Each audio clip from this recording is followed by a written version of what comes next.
But welcome to our series of technical insight videos. That's DWSN, the Drainage and Water Searches Network.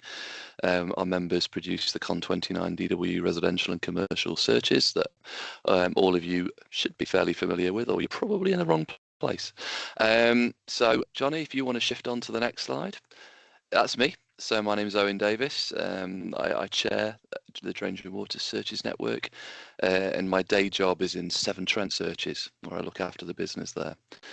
If you move to the next slide, very excitingly, for those regular viewers of our webinars, Johnny's got a new photo.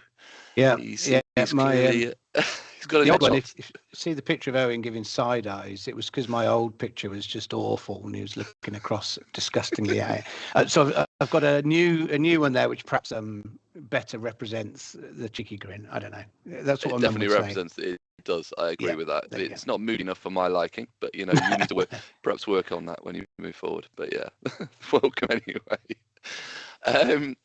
So what we're here to talk about today. So Red Flags 2, good news, the sequel. It's hopefully as good as the original, although they rarely are they? Let's be honest. And it's again, something to hear about. All you want to know about is red flags, apparently. So they're super important. They're the risks that are highlighted in our reports, and clearly they're the things that cause us most queries with people coming back to us. So it's a really good thing for us to talk about, and we've got a number of other ones today. Pumping stations and surface water. We get a lot of questions about it. So we'll talk about that. And if we shift straight on. You know, with anyone who's been here before, as I've mentioned, with the Drainage and Water Searches Network, and those are our products, the CON29DW residential and commercial, and we've been doing it for a long time, so we know quite a lot about it, fortunately. The questions are set out by the Law Society, and you know, and they govern the whole thing, but you know, we are the people who create these on a day-to-day basis and answer the queries on them, etc. Hence why we're in a fairly good position to provide some expertise on this subject. So without further ado, that was your cue, Johnny, to be the expert in the room. Thanks, Owen. Yeah, I didn't, even though I talked about my new picture, I didn't say Johnny David from Geodesys. We're part of Anglian Water, but again, we're responsible for the Anglian Water and the Southern Water CON29DW products. So that's me. So last time out, for those of you who came to us to this in October, we talked about some red flags. It was a starting point. This is the sort of follow up. And if you remember, those who do, well done. If you do remember, we concentrate on connections, assets within the boundary, adoption agreements, and internal sewer flooding. All the kind of things that you need to just have confidence that you've de-risked, if you like, for your clients. So today, this is just a continuation of that. We like these sort of snappy little half-hour sessions. I've only actually got slides to go through with you to talk about these red flags. A big chunk of it is common sense, but it just does help for us to point out some detail around them. And we're concentrating today, as Owen said, on pumping stations and surface water. And they're covered off in the 4 questions you can see there within the CON29 products: 2.4.1, 2.5.1, and then 2.2 and 2.3. So pumping stations and surface water. And you can see there what the questions are asking. And those of us who create the CON29DW products are tasked with answering with factual evidence and data to help you inform your clients. So let's just take into those. So pumping stations. You've either seen one of these out in the wild or not, and we've put a couple of pictures up there of typical pumping stations and what they look like. Some are hidden, some are a bit anonymous, some are old and gnarly. But let's just break down what they're for. They help to pump waste from properties to the nearest sewage treatment works. Okay, and often they're there because of gravitational challenges, which is a way of saying a housing estate or something has been built in a dip. So it's no more scientific than that. So water can't just go uphill on its own. We all know that. But the purchaser, your customers, your clients, they need to understand if they've got either a private or a public pumping station within the boundary or nearby. They could be located anywhere. They could be in a back garden. They're often hidden with a privet fence or a fence or a big bush or something like that. And they're normally on land down the bottom of the garden or in a dark and damp corner. It's often just one element of them that is visible. So it could be the steel cover, the access cover, or a green kiosk, something like that, and they generally contain the sort of electrics that drive the pump and that might need maintenance or might need checking that it's all working okay. October 2016, all the eligible private pumping stations were transferred to water company ownership. I'm just going to little caveat here in brackets. It's not on the slide, but if known about. So that age-old get-out clause. If people don't know about these things and they're sat somewhere and the water companies don't know about them because they were private, then the water companies won't know about them. So from your point of view with your client and with the vendor of the property or business your client is looking to purchase, that TA6 form is very important, giving that knowledge that there's a pumping station on site. So if it was private pumping station that was known about, they all transferred automatically into water company ownership. And then there's of course public pumping stations which were already owned under the water company ownership. So it's very similar to the sewer transfer in 2011. But any newer pumping station built after that date might still be private. You know, the water companies won't know about those ones. Okay, pumping stations. Let's move on.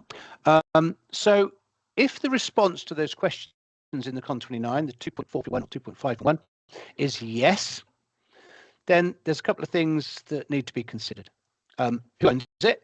Is it public or private? And the CON29 will confirm if it's public, if it's owned by the water company and known about.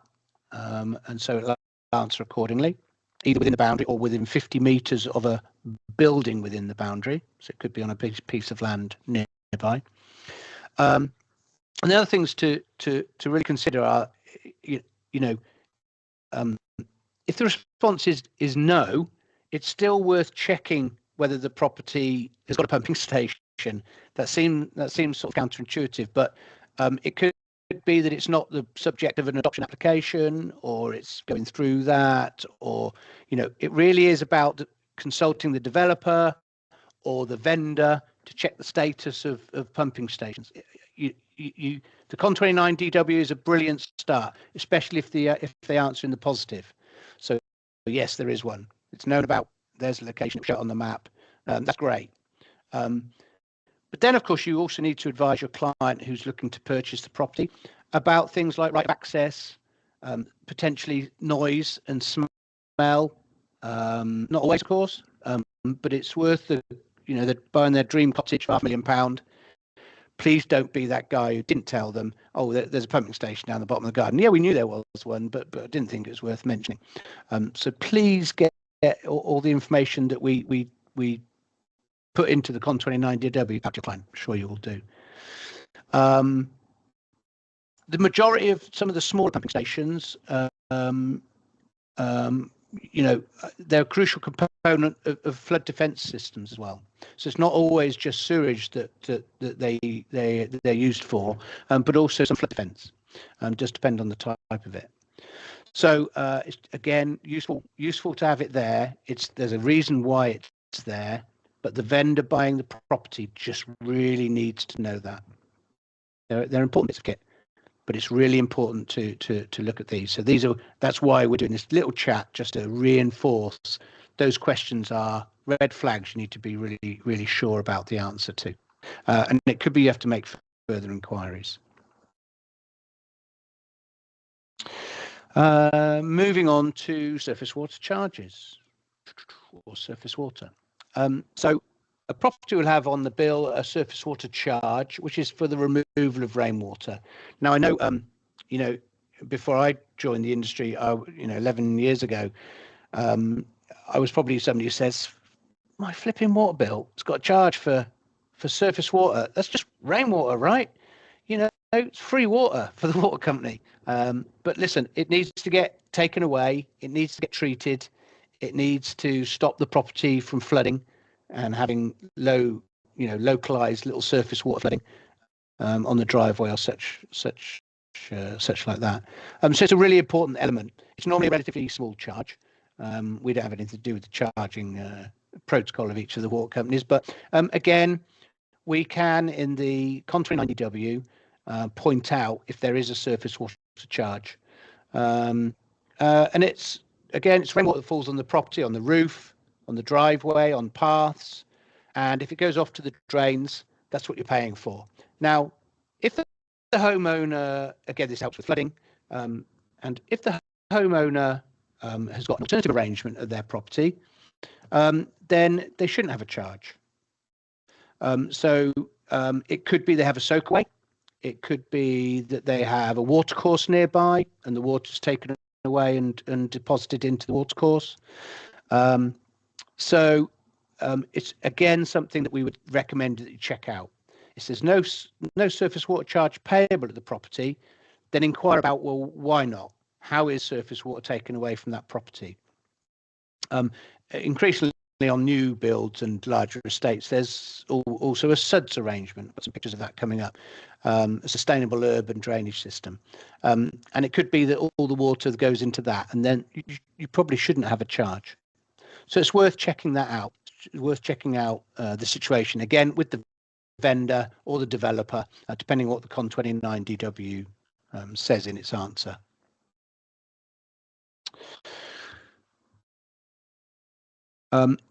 If question 2.2 is answered as not connected to surface water, we need to establish why. Sorry, Owen, I've just noticed that something coming up saying this is no longer being recorded. I'm going to carry on, but you don't know if that's something you can message. It doesn't really matter, but anyway. So if the response to question 2.2 is not connected, and there shouldn't be a charge, then like I touched on the last slide, it could be because there's a soakaway, or it drains direct to a watercourse, or there's a SUDS. But your client, for your client, should really check again with the vendor or the developer. Okay, there's no surface water charge. Why is that? Where does it go? Oh, if there's soakaway front and back of the property, fine. If there's a SUDS nearby and all feeds into that, and that's been put in place by the developer, also fine. These are much more prevalent nowadays than in previous times. It could go off to just a watercourse, a localized watercourse. I've got a sort of small river at the bottom of my garden, and my back surface water all goes down into that water. I've touched on that before, I think, on these presentations, and that takes the water away, fine. Or SUD scheme. Now, if the house is kind of under 20 years old and it's not connected to surface water in some way, you've really got to check out why. Because some, in the last 20 years, the prevalation of SUD schemes and the need to take surface water away has been considered in pretty much every development. But I'd probably say even more than 20 years, perhaps even 30 years. The other thing is to just get your client or for your client, just check about management companies or maintenance arrangements or contracts, a service charge. Is there anything there that just needs considering? It may not be a surface water charge on the bill, but I wonder if there's a secondary charge somewhere else. So that might just also be worth checking out. And there's some lovely pictures there of typical SUDS drainage systems. And speaking of those SUDS drainage systems, sustainable drainage system, the adoption of those by the water companies has increased quite a lot recently. There's been some new national guidelines introduced 2020 fairly recently, and that's ongoing. And that will start to, wherever possible, will start to inform the CON29DW in the future. So it might be there's additional information on the reports you might find. And there's quite strict sort of guidelines and that need to be followed by both the developers and the water companies to meet sort of design standards and maintenance standards. It's there's a sort of a framework in place where it's kind of part enforced, part voluntary. So it's a developing situation.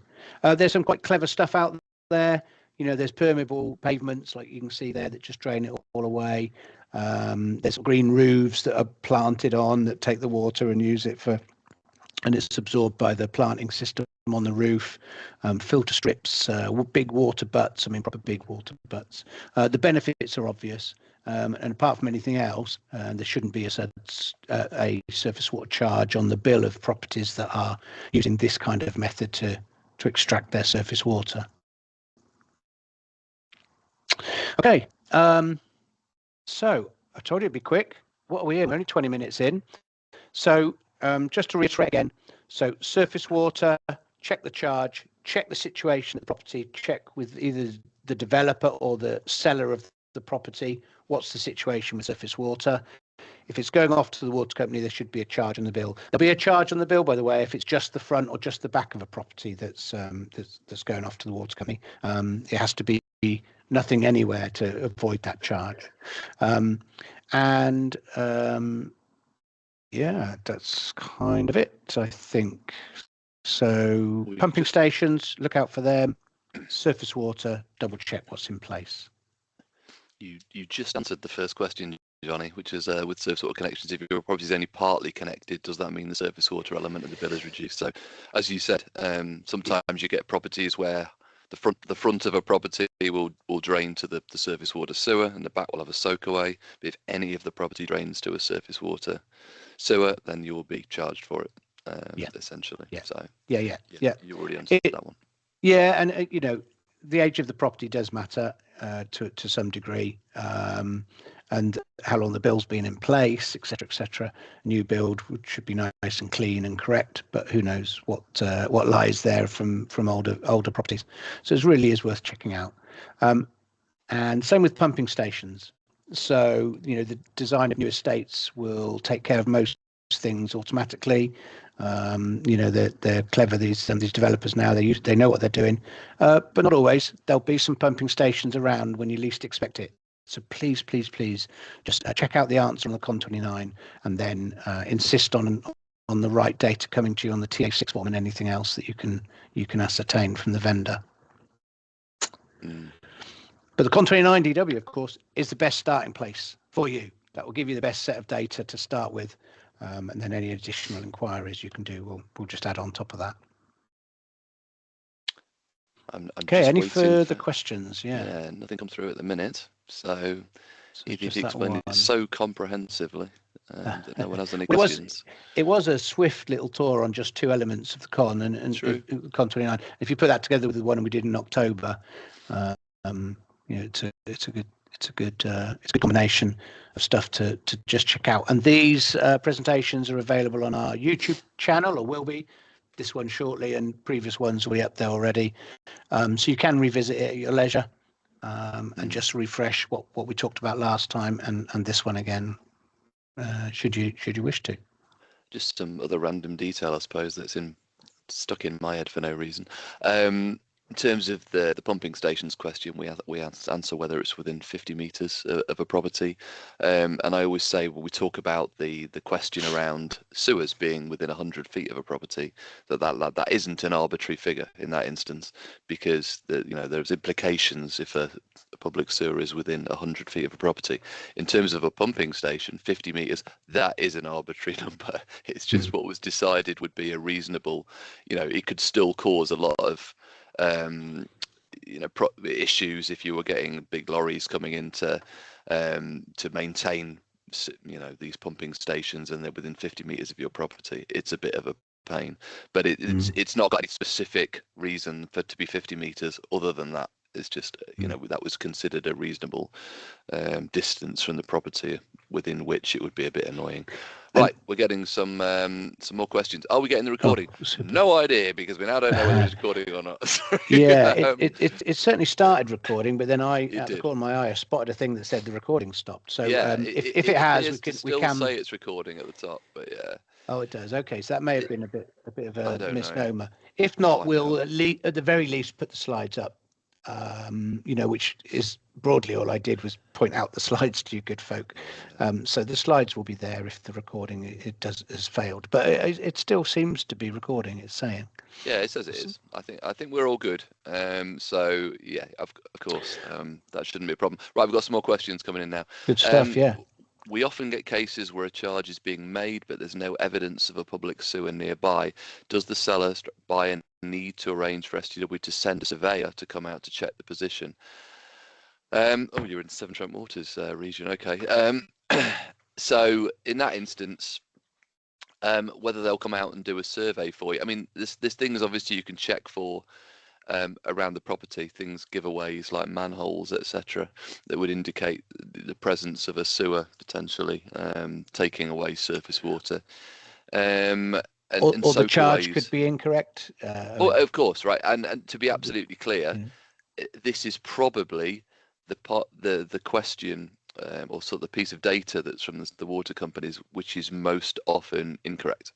Hence why you get people like Martin Lewis on his money saving tips talking about, please check if you think you are connected to surface water sewers. And there's lots of information on all the water company websites about what to do in instances where you think you're not being charged. There's normally a form to fill out or some sort of email address to specifically fill, because it is it is wrong more often than anything else. I'm not saying it's wrong often, but in more often than any other piece of data probably in the report, it's automatically set up to charge surface water, and sometimes that can be incorrect if you've had a soak away installed.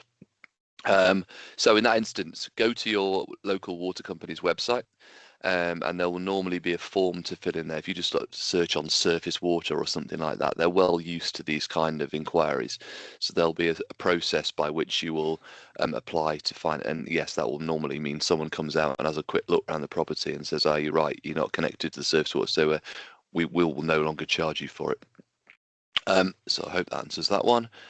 Next one I'll take, Owen. Does the presence of a pumping station near a property indicate a history of flooding? No, it doesn't in itself. More often than not, it's for that gravitational reason of pumping sewerage away that gravity otherwise couldn't do or doesn't do. So no, it doesn't indicate a history of flooding. But of course, it could be there and could be for reasons of helping to dispose of surface water that gathers. But I can't honestly say I know the percentage of which ones are for sewerage gravity and which ones are for surface water that might gather somewhere. I don't know the mix. But no, it doesn't indicate a history of flooding. No. And the next one, if there's a pumping station within the boundary of my client's property, does the water company need permission to access it? Well, if it's a public in the control of the water company, then they will need to access it occasionally. Well, they've got statutory rights to access it. Yeah, they will ask permission. They will ask permission and be polite. Oh, you're having a garden party? Okay, I'll come back tomorrow. Exactly. But they don't actually need to do that. You could have a burly man or woman in a high vis jacket, striding down your garden towards the pumping station, and you don't know anything about it. But but they would knock and check, and is anyone home, and would you just mind? I've just got to check the electrics or take some readings or whatever it might be.